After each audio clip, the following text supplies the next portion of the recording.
केवट का बड़ा मान मनोबल किया। वाह रे केवट, भगवान को पिघला के रख दिया।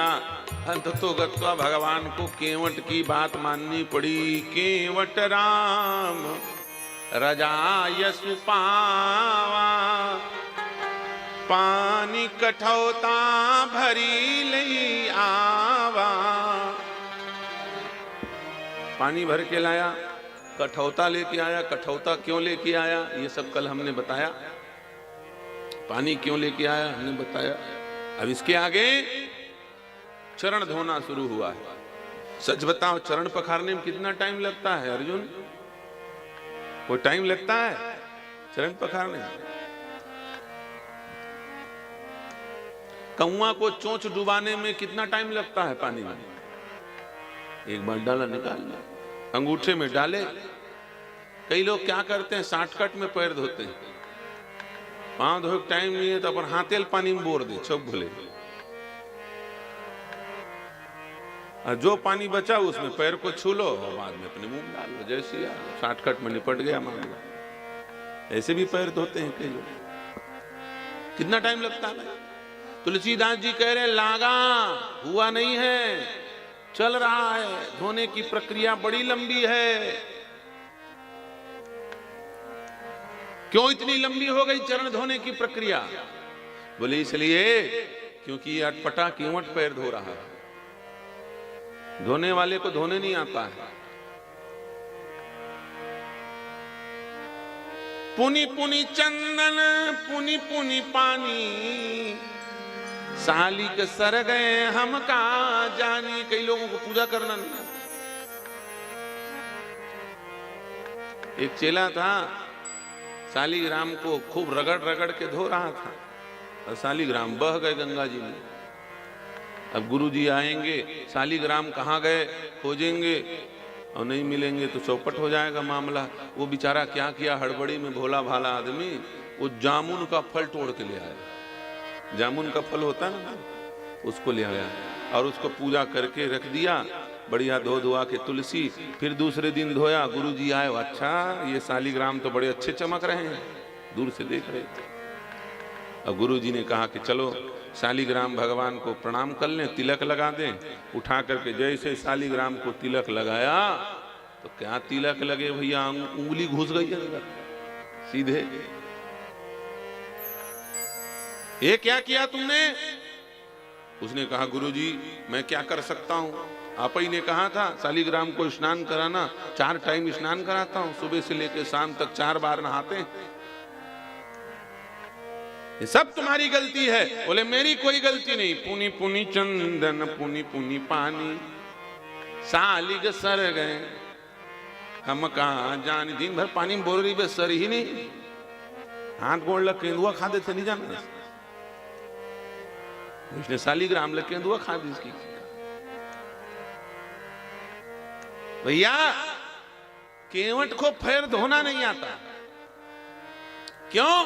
क्योंकि जो अत्यंत अनुराग में होता है उसको समझ नहीं आता मैं क्या कर रहा हूं। धोना नहीं आता वाली बात नहीं, आता है लेकिन भूल गए कैसे धोया जाता है। एक पैर को धोया और कहा प्रभु नीचे रख दो। दूसरे पैर को धोने लगा, तब तक दिमाग में बात आई कि पहले तो धूल नहीं था लेकिन पैर धुलवा के जमीन में रख दिया, पहले से ज्यादा धूल चिपक गया और खतरा धूल से। एक पैर को उठवा के धोए, दूसरे में धूल चिपक जाए, दूसरे को धोए तो फिर पहले में चिपक जाए, बड़ा परेशान। उसने कहा दोनों पैर को एक साथ डाल। अब पूरा धो करके जहां मैदान क्लियर हुआ मामला, लक्ष्मण जी ने कहा अब एक साथ दोनों धुला है, अब इसके बाद कैसे करेंगे? नाव तो दूर है। बोले उठा के ले जाएंगे भगवान को, वहां सीधे कठौता से उठाएंगे और नाव में बैठाएंगे। बीच में धूल नहीं लगना चाहिए, कहीं धूल लग गया फिर धोना पड़ेगा। लक्ष्मण जी ने कहा हाँ ठीक ठीक ठीक ऐसे ही करेंगे। राम जी को उठा के सीधे नाव पर ले जाएंगे। पैर धुल गया? केवट ने कहा धुल तो गया लेकिन एक गड़बड़ी हो गई। धुल तो गया लेकिन एक समस्या जस की तस बनी है। क्या समस्या बनी है? केवट ने कहा महाराज हमने तो धो लिया, हमारी पत्नी नहीं धो पाई, छूट गई। क्योंकि हड़बड़ी में मैं गांव गया था, कठौता पानी लेकर के चला आया, पत्नी को नहीं बता पाया कि भगवान आए हैं। भगवान का पैर धोने साथ चलो। और सनातन धर्म में नियम है, पूजा पाठ में अर्धांगिनी के सहित बैठना चाहिए। इसके सहित पत्नी सपत्नी बैठना चाहिए। और अकेले पैर धो करके मैंने कहीं शॉर्टकट में भगवान को पार करा दिया तो मेरी पत्नी बड़ी गुस्सैल है, उसे जहां पता लगेगा वो तत्काल बोलेगी मैं मैके चले जाइयो, तुम देखती रहियो। वो भाग जाएगी घर छोड़ छोड़, मेरा चूल्हा चौकी सब बंद हो जाएगा। अब बताओ, जिसको भगवान मिले और उसका घर फूट जाए तो लोग कहेंगे ऐसे भगवान कहीं हमसे दूर ही रहे, हमारे पास ना हो। जिसके मिलने से घर फूट जाए वो भगवान कैसा है? और मैंने पत्नी को विवाह के समय 7-5 वचन दिए थे। उसमें मैंने कहा था जब भी धर्म के कार्य में जाऊंगा तुमको साथ लेकर के जाऊंगा। और यहाँ तो धर्म का कार्य नहीं, साक्षात रामो विग्रहवान धर्म, धर्म ही सामने खड़ा हो गया है। अपनी पत्नी को छोड़ करके कैसे पैर धोऊं बताइए जरा। इसलिए महाराज थोड़ा सा क्या करें, बोले कठौते में खड़े रहो। आप कठौते में खड़े रहना, नीचे मत उतरना, नहीं तो मामला गड़बड़ हो जाएगा। अब भगवान बेचारे कठौता में खड़े, धनुष बाण लिए, नारद जी दूर से जय बुला रहे हैं, बोलिए कठौता बिहारी की जय। बड़े अच्छे निकल गए प्रभु, आपका नाम अवध बिहारी, जनक दुलारी, जोड़ी सुंदर मंगलकारी, चरण कमल की बलिहारी, श्री राघव जी की छमियारी। आपको सब लोग अवध बिहारी कहते थे, आज आप कठौता बिहारी बन गए। नारद जी से भगवान ने कहा आप भगत जौन जौन बना लो, लेकिन मेरे भक्त जो चाहे मुझे वो बना सकते। और सत्य बताइए, भगवान बेचारे अपने मन से रूप भी नहीं बना सकते, याद रखना, उनका कोई पर्टिकुलर रूप थोड़ी है। ये जितने रूप हैं ये भगवान ने नहीं बनाया, ये भक्तों ने बनाया। किसने बनाया? ना वो निराकार है ना वो साकार है, भक्त की भावना में तदाकार है। न निराकार है न साकार है, वो तो भक्त की भावना में तदाकार है। जिसने जैसा चाहा वैसे भगवान बन के चले आए। मनु शत्रुपा ने इस रूप में बुलाया था तो नील सरोवर नीलमणि नील नीलधर श्याम बन के चले आए। प्रहलाद ने नरसिंह बना के बुलाया, नरसिंह बन के चले आए। वो अपने मन से रूप भी बनाने में स्वतंत्र नहीं है। इसीलिए भगवान कहते हैं अहम भक्त पराधीन यह स्वतंत्र इव द्विजः, मैं भक्तों के पराधीन हूं। अरे मैं अपने मन से रूप भी नहीं धारण कर सकता, मेरे भगत जो चाहे उस रूप में मुझे आना पड़ता है। अवध बिहारी कठौता बिहारी बन के खड़े हैं। भगत लोग भगवान को भूत बना के धर देते हैं, पता है नहीं? कुछ दिन पहले खबर छपा था ना, वृंदावन बांके बिहारी को जीन्स पैंट पहना दिए थे वहां के, भारी बवाल हुआ। बांके बिहारी क्या पहना दिए? Jeans pant. और अजब दलील दे रहे थे, क्या बोले आज के समय में भगवान यदि पैदा होते तो क्या वही वही पहनते, पीतांबर जीन्स पैंट पहन के घूमते, कोट। बड़ी अजीब अजीब बात करते हैं।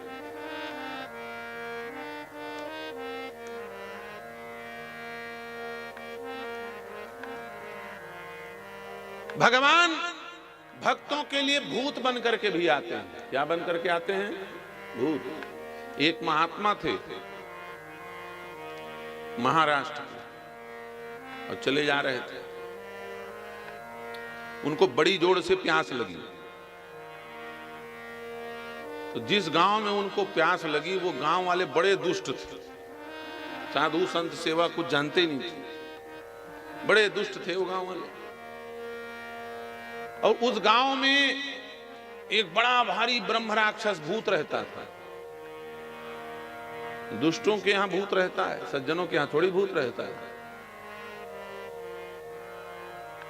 जिनके हनुमान चालीसा का पाठ हो रहा होगा वहां थोड़ी भूत रहेगा भाई। भूत तो उनके यहां रहेगा जो अटर सटर करते हैं रविवार के दिन, है कि नहीं? उनके यहाँ भूत रहेंगे? वो भूत पिशाच सब वहीं जाके भागते हैं। हम लोग जब हनुमान चालीसा पढ़ते हैं ना तो भूत पिशाच भाग के उन्हीं घर में घुस जाते हैं। वहां भूत पिशाच नहीं भाग सकता। दुष्ट के पास भूत की बड़ी मित्रता। वहां बड़ा भारी राक्षस रहता है। एक कुआं था बड़ा भारी, वो बावड़ी कहते हैं उसको, जिसमें लोग उतर करके हाथ से पानी पी सके। बावड़ी थी। उनका बोले जाओ महाराज ये बावड़ी में जाओ, वहीं पानी पी लो जाकर। कहाँ किसी के हाथ का पानी पियोगे? वो लोग जानते थे वो भूत बड़ा खतरनाक है। जो भी बावड़ी में पानी पीने जाएगा उसे भूत मार के खा जाएगा।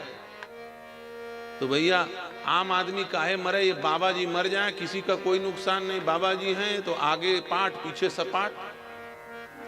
मर गए तो, जिंदा हैं तो, इनके आगे पीछे कौन है रोने वाला? मर जाए तो मर जाए, क्या दिक्कत? भेज दो बाबा जी को। बाबा जी चले गए बेचारे। वो क्या जाने, सज्जन हैं। उन्होंने सोचा बड़े अच्छे लोग हैं, इन्होंने कहा कि किसी के घर का पानी क्यों पियोगे, सामने बढ़िया बावड़ी वहां से, चलो वहीं जाके पानी पीते। जैसे बाबा जी पहुंचे और पहुंच करके हाथ धो करके अंजल से जल उठाया और पीना चाहा। जल उठाया भर था, उतने में एक विराट भयंकर विशाल ब्रह्म राक्षस सामने खड़ा हुआ।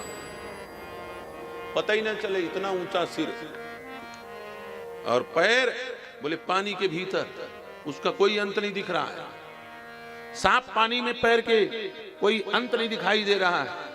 ऊपर आकाश के तरफ सिर का छोर नहीं दिखाई दे रहा है। और बड़ी बड़ी भुजाएं। भूत हंस रहा है, मुंह से आग उगल रहा है। गांव वालों ने देख लिया, जैसे भूत की आवाज सुना, भूत का रूप देखा, सब अपने अपने घर में दरवाजा बंद करके घुस गए। बोले अब बाबा निपट गए, आज भूत छोड़ने वाला नहीं है। लेकिन महात्मा का भाव देखो, ये है भक्तों का भाव। जैसे ही महात्मा ने उस विराट रूप में भूत को देखा तो जो पानी अंजुल में भरा था उसे छोड़ दिया और छोड़ करके करताल उठाया और करताल उठा करके नाचने लगा, करताल बजा बजा के। गांव वालों को करताल की आवाज सुनाई दी। ये करताल भूत तो नहीं बजा रहा है, अच्छा बाबा मिला है, बढ़िया लाल गुलाबी है कि नहीं, खाने के लिए रसगुल्ला जैसा, इसलिए भूत खुश है, लगता है अच्छा आदमी खाने को मिला है, इसलिए भूत तो नहीं बजा रहा है। जब दरवाजा खिड़की खोल के देखे तो भूत तो खड़ा ही था। बाबा जो महात्मा जी थे वो करताल बजा बजा के गा रहे थे, बड़े प्रसन्न होके गा रहे थे। बोलिए लंबकनाथ भगवान की, लंबकनाथ की जय जय बुला रहे थे। गांव वाले कहे कहां है लंबकनाथ? बोलिए सामने खड़े हैं। अरे बोले लंबकनाथ नहीं है, ये भूतनाथ है, ये भूत हैं सामने खड़े। अरे बोले तुम्हारे लिए भूत, मेरे लिए भगवान। वो तो प्रसन्न होके गा रहे हैं। महात्मा जी ने कहा केदारनाथ, बद्रीनाथ, विश्वनाथ, कैलाशनाथ, भूतनाथ, रंगनाथ, मत गजेंद्रनाथ, कामतानाथ, वैसे ही मेरे लिए लंबकनाथ भगवान मेरे लिए आज लंबकनाथ बन करके प्रकट हुए हैं।